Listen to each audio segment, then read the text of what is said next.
Hi viewers, ఇవాళైతే నేను రసం రెసిపీని చూపిస్తున్నాను.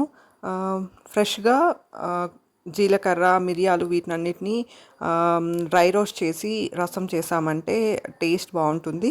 నేనైతే రసంని ప్రిపేర్ చేస్తున్నాను. ఇంకా రసం కాంబినేషన్లోకి ఎగ్ ఫ్రైని అయితే చేస్తున్నాను. ఈ ఎగ్స్ పైన ఈ సింబల్ న్యూట్రిషన్ 2003 అని ఉంది కదా. ఈ ఎగ్స్ని అయితే నేను అమెజాన్లో నుంచి ఆర్డర్ చేసుకున్నాను. ఎగ్స్లో పిల్లలకి మంచి న్యూట్రిషన్ దొరుకుతుంది.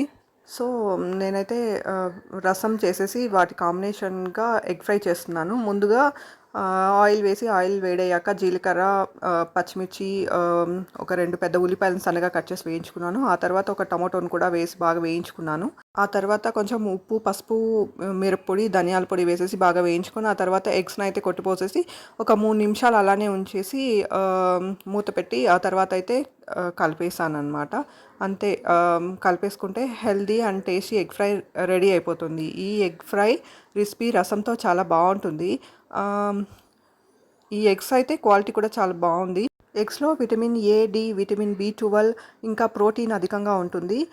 ఎగ్స్ అయితే చాలా హెల్దీ అండ్ టేస్టీ రెసిపీని రసంతో ఒకసారి ట్రై చేసి చూడండి.